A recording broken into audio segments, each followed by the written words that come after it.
સુરતમાં ઓનલાઈનના વેપારી યુવાને આપઘાત કરતા ચકચાર મચી છે. પૂર્વ પત્નીએ મિત્રોએ આપઘાત કરવા મજબૂર કર્યાનું સામે આવ્યું છે. વેપારીને માર મારીને ત્રાસ આપતા આપઘાત કર્યો છે. શીતલ અને તેના 12 સ્ત્રી પુરુષ મિત્રો સામે ફરિયાદ નોંધાઈ છે. સુસાઇડ નોટ અને વિડીયોમાં પત્નીના દગાની વાત કરી છે. બીજીએ વેપારીએ માર માર્યો હતો. 2 દિવસ પછી જયદીપે રાત્રે ઝેરી દવા પીને આત્મહત્યા કરી હતી.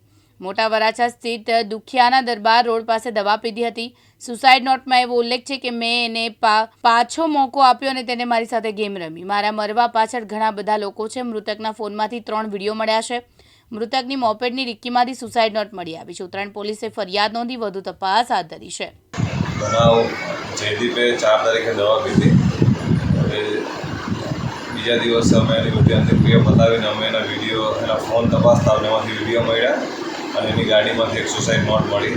એ જોતાં અમને ખબર પડી કે એની પૂર્વપત્ની શીતલ અને એના મિત્રોએ ભેગા મળી અને એને શારીરિક અને માનસિક ત્રાસ આપેલો, જે તેનાથી સહન ન થતો તેને આત્મહત્યા કરી.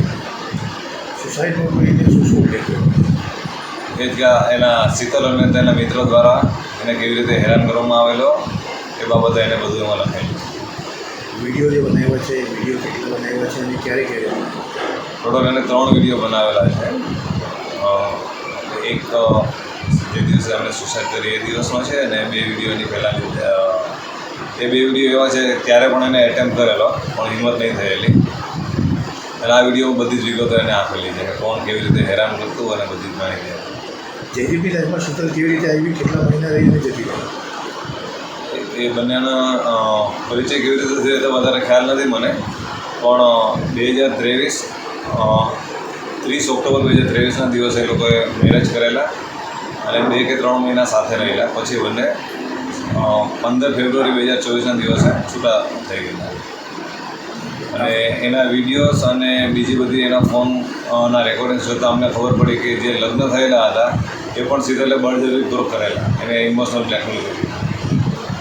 એ જ્યારે શીતલ સાથે અહીંયા ડિવોર્સ થઈ ગયા હતા ત્યારે પછી શીતલ અહીંયા આવતી હતી? હા, એ રોજ અહીંયા આવતી અને અહીંયા ઘરના લોકોને ધમકાવતી, ઉપરથી પડી જઈને સુસાઇડ કરેલી છે એવી રીતે ધમકાવતી. એ સિવાય દહેજ અને એસોસિટીના કેસમાં તમને બધાને ફસાઈ દેશે એવી ધમકીઓ પણ આપતી.